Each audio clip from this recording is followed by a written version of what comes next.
Ah, je ne peux pas faire l'impasse.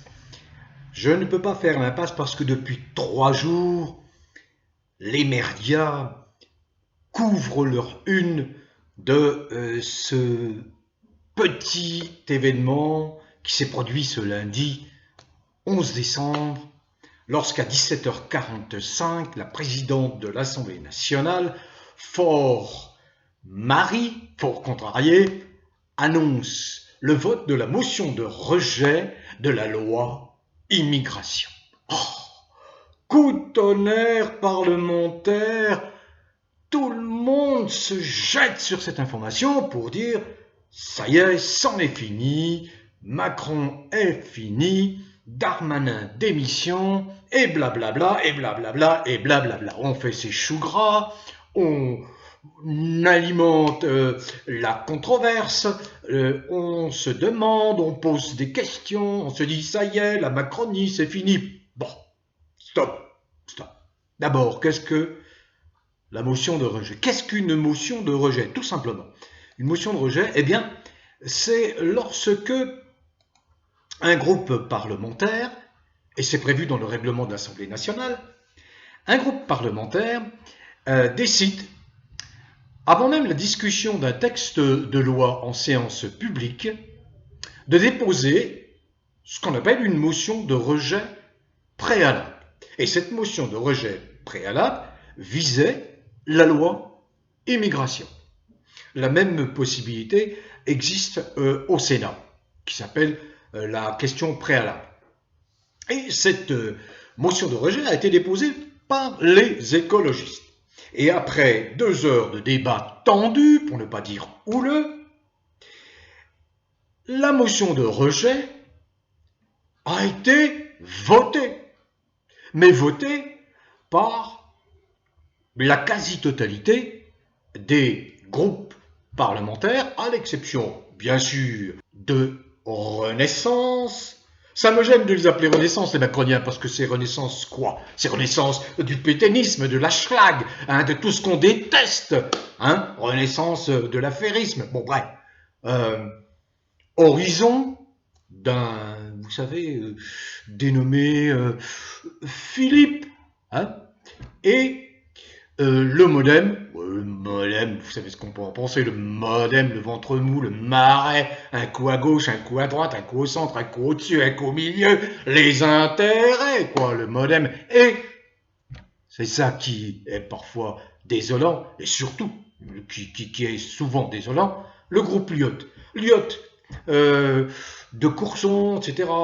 Des gens pour qui j'ai une sympathie, parce que ils ont dans leur appellation le mot liberté. Et puis ils se sont manifestés il y a quelque temps en déposant une motion de censure qui a failli passer. Motion de censure qui, elle, est de nature à renverser un gouvernement.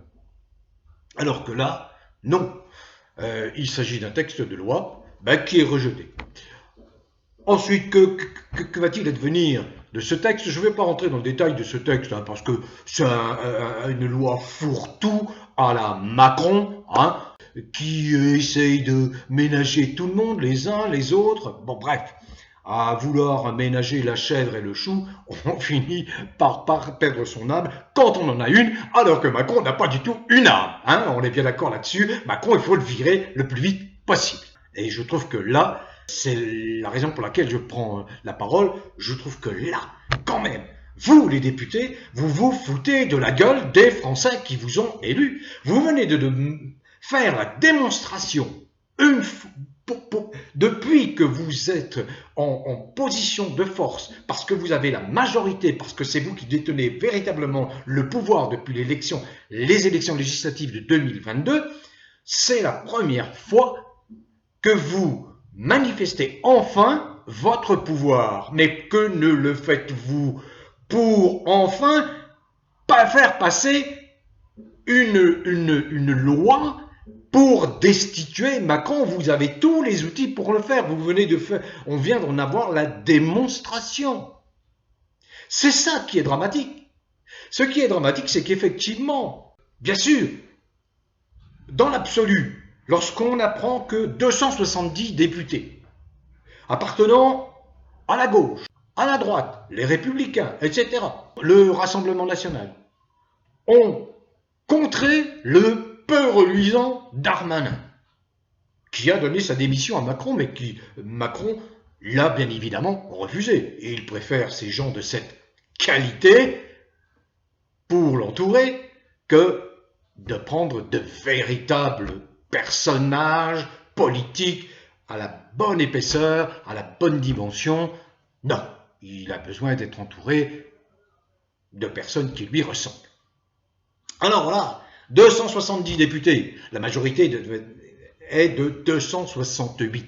Il fallait 268 votes pour contrer cette motion de rejet. Eh bien, la motion de rejet est passée avec 270 voix, voix de gauche, voix de droite, voix du Rassemblement national, contre 265. Tempête dans le landerneau politique. Et ça y est, c'en est fini de la Macronie. On va avoir la peau de Macron. On dit ça surtout à gauche, enfin dans une certaine gauche, hein, parce que la NUPES, vous savez, les écolos, les communistes, la France insoumise, les socialistes, ça y est, hein, c'est la guerre, ils ne s'entendent plus. Enfin, ils ne se sont jamais entendus, hein, puisqu'il y a eu un espèce d'assemblage de circonstances après les élections ou au moment des élections législatives pour faire croire à une union de la gauche, des gauches, mais enfin non. Quand on voit l'attitude du macronien grantin qu'est Roussel, vous savez, qui est encore dans les rangs du Parti communiste. On ne le chasse pas, hein, on ne le chasse pas. Et il insulte l'histoire du Parti communiste français, mais peu leur chaud, peu importe. Voilà. Donc, c'est quand même désolant. Désolant de voir que des députés nous font la démonstration qu'ils sont capables de renverser ce régime absolument odieux, infâme, ce régime macronien qui s'en prend à tout le monde, y compris aux enfants, dans les écoles. Je ne vais pas revenir là-dessus, mais nos enfants sont en grand danger parce que Macron veut imposer son mode de vie inversé par rapport à la nature, par rapport au respect de la nature. Quand on voit que ces gens-là nous offrent effectivement ce résultat qui aurait pu être porteur d'espoir, mais qu'en définitive, on voit que ça n'est qu'un coup d'épée dans l'eau, j'attends la suite. Je ne suis pas de ceux qui vont s'enthousiasmer, qui vont crier tout de suite « victoire, victoire, victoire ». Non, non.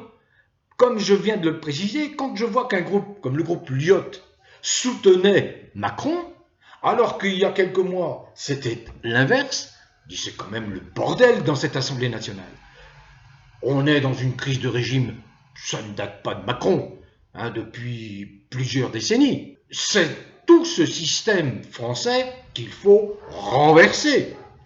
Macron incarne la quintessence même de l'absurdité de ce pouvoir. Aujourd'hui, l'absurdité, je me modère, hein, je ne veux pas être trop violent dans mes propos. Mais voyons, regardez un petit peu le décalage qu'il y a entre les gens, les Français, et ceux qui gouvernent. Entre eux également, les Français et ceux qui incarnent l'État, les hauts fonctionnaires. Vous voyez bien, on est en pleine corruption. C'est la société, c'est la République bananière, totale, complète.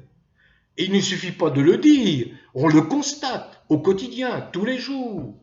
Bon, alors voilà, moi je ne suis pas de ceux qui vont s'enthousiasmer, s'esclaffer, dire ça y est, on a la peau de Macron. Non, moi j'attends du concret.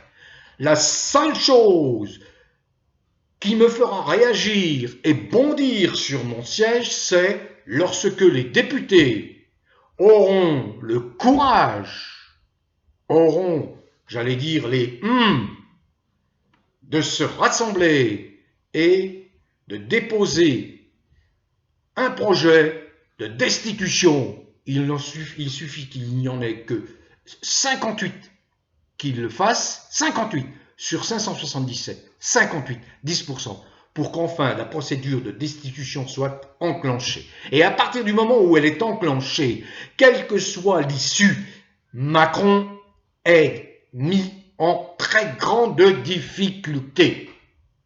Je le répète, en 1974-75, la procédure d'impeachment aux États-Unis visant le président Nixon allait aboutir effectivement à la destitution de Nixon. Sentant venir cela, il a préféré démissionner avant, se démettre de ses fonctions avant.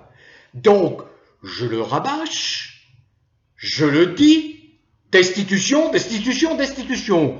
Vous ne gagnerez vos galons de parlementaires respectables et respectés, messieurs les parlementaires qui est en dessous de tout et qui êtes bien trop grassement payés avec nos impôts, vous serez respectés lorsque vous aurez enclenché effectivement la procédure de destitution de ce malfrat.